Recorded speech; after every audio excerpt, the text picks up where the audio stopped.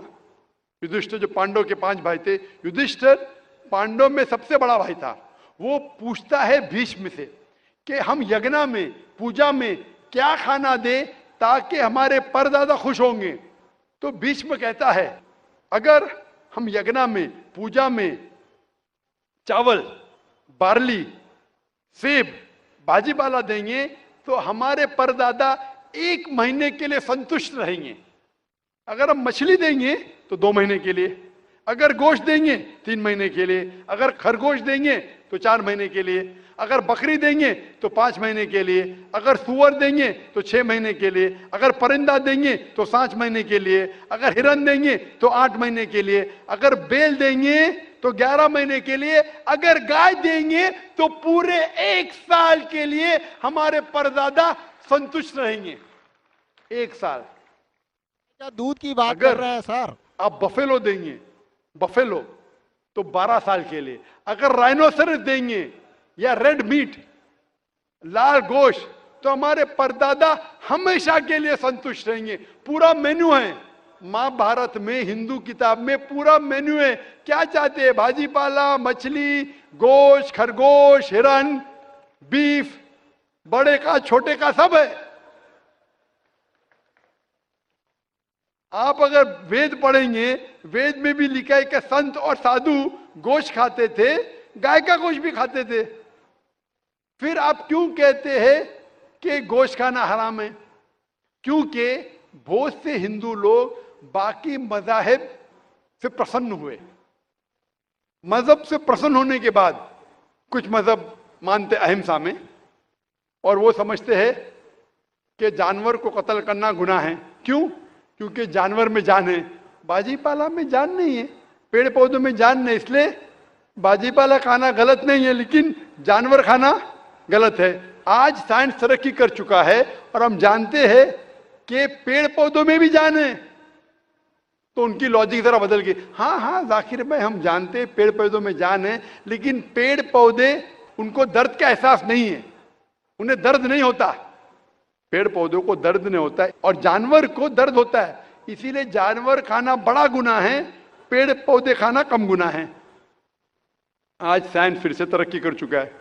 तरक्की करने के बाद साइंस ये कहती है कि पेड़ पौधों को भी दर्द होता है, लेकिन उनकी दर्द की आवाज आपको सुनाई नहीं देती। हम इंसान सिर्फ 20 साइकिल्स और 20,000 साइकिल्स के दरमियान फ्रीक्वेंसी में सुन सकते, इसके नीचे, इसके ऊपर नहीं सुन सकते। वो चीखते हैं लेकिन हमें उनकी आवाज सुनाई नहीं देती। तो एक शख्स ने मुझसे सबसे ज्यादा बहस किया और कहा कि जाकिर भाई, मैं मानता हूं कि पेड़ पौधों में जान है, पेड़ पौधे को दर्द होता है, लेकिन पेड़ पौधों में सिर्फ 2 या 3 सेंसेस है, जानवरों में 5 सेंसेस है, इसलिए जानवर का कत्ल करना बड़ा गुनाह है। तो मैंने उससे पूछा कि अगर आपका भाई पैदा होता है 2 सेंसेस कम के साथ, वो सुन नहीं सकता है और बात भी नहीं कर सकता है, गूंगा है और बहरा है, जब वो बड़ा होता है और अगर कोई इंसान उसका कत्ल करता है, तो क्या आप जाके कहेंगे जज से, मिलॉर्ड कातिल को कम सजा दो क्योंकि मेरा भाई गूंगा था, बहरा था, वो सुन नहीं सकता था, बात नहीं कर सकता था? आप तो कहेंगे कातिल को डबल पनिशमेंट दो, मेरा भाई तो मासूम था, ना सुन सकता था ना बात कर सकता था। इस्लाम में 2 सेंसेस लेस और 2 सेंसेस मोर नहीं। इस्लाम में अल्लाह ताला फरमाते सूरह बकरा में सूरह नंबर 2 आयत नंबर 168 में, 168 में, eat of the good things which Allah has provided you. जो अच्छी चीज आपको आपके अल्लाह ने दी है उसको आप खा सकते हैं। तो आप अगर मुताला करेंगे मजहबी किताबों का और साइंस का, गोश्त खाना कोई गलत नहीं है। और मुझे खुसूसन कोई गिला शिकवा नहीं अगर गैर मुस्लिम, अगर हिंदू गोश्त नहीं खाते, मुझे कोई गिला शिकवा नहीं, क्योंकि अगर सब हिंदुस्तानी गोश्त खाने लगेंगे तो हिंदुस्तान में गोश्त का भाव बढ़ जाएगा। आज महंगाई का जमाना है, पेट्रोल का भाव बढ़ रहा है, सब हिंदुस्तानी गोश्त खाने लगेंगे तो गोश्त का भाव भी बढ़ जाएगा। तो मुझे कोई गिला शिकवा नहीं आप अगर गोश्त नहीं खाते, लेकिन अगर आप ये कहेंगे कि गोश्त खाना गलत है, तो